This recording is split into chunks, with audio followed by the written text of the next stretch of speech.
Hello there, welcome to another AutoCAD tip courtesy of Cadalyst magazine. I hope you're having a great week so far. I know that I am. Today I'm going to talk even more about the world of 3D, still trying to convince you that you should make the move. Today we're going to talk about details, which are so much easier when you're working off of a model in 3D. Almost all of us do some type of detail work, right? And we end up drawing the detail from scratch if we're working in 2D, and then if somebody changes the design, not that your designs ever change, right?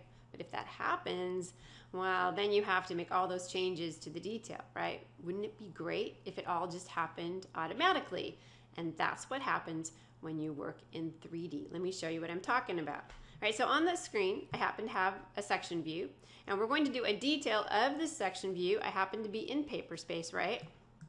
Let's zoom in just a little bit. So how am I going to do this? I'm going to go ahead, I'm going to select that section view, and when I do that, of course, the awesome ribbon automatically changes, and you'll see there's an option for creating details. Do you want to do circular or rectangular? I'm going to do circular. Super easy. I'm just going to go ahead and select where I want that detail to go, and I'll go ahead and just draw it any size I want. We can make modifications to it later, and I'll go ahead and just pull it off to the side just like that. If that's what I want, I hit an enter, and voila, there is my detail. I can make changes to it. Like I said, maybe I want to change that scale factor. Maybe I want it a little bit bigger or a little bit smaller. Let's try 3/8 of an inch equals a foot. Okay, that's pretty darn big, right? But you can make changes to the size. As you can see, it's very easy to do anytime that you want to. All right, so what else can I do? Let's select Edit View. And then you'll see, once again, ribbon changes automatically and gives me options just for this detail that I happen to be working on. Love that.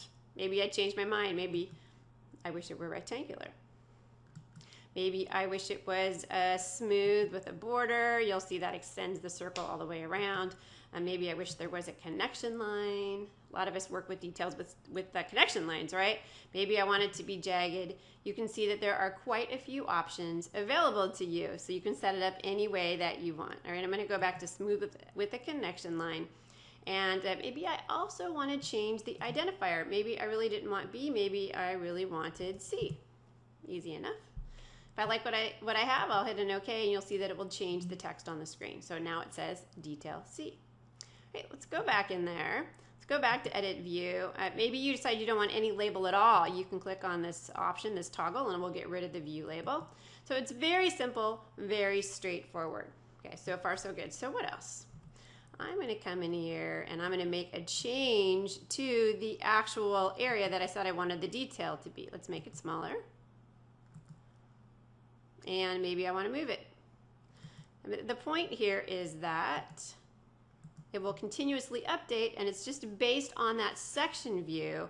And if a change occurs with the model, the section view will be updated, and then ultimately my detail view will also be updated. And I love that because it saves me time. Okay, so what if you want to fine tune this? You're not exactly sure that's the way you want your detailed text to be, or you want to make some modifications to the way the details are set up. No problem. Let's go to the Layout tab, and when you go to the Layout tab, of course, there's an option for Detail View Style. We know how we love our dialog boxes with lots and lots of options. Let's go ahead and do a modify, and here you'll see you can very easily make changes to the label, to the boundary, or the identifier. It's dynamic. You'll see the changes happen as you select them inside of the dialog box. Love that. Easy, easy. I don't know how much easier it could get to add a detail to your AutoCAD drawing. Piece of cake, right? All right, you're gonna try it? Promise me you'll try it. Make the move to 3D. As for me, I'm going to see you back here in 2 more weeks. Thank you so much for joining me.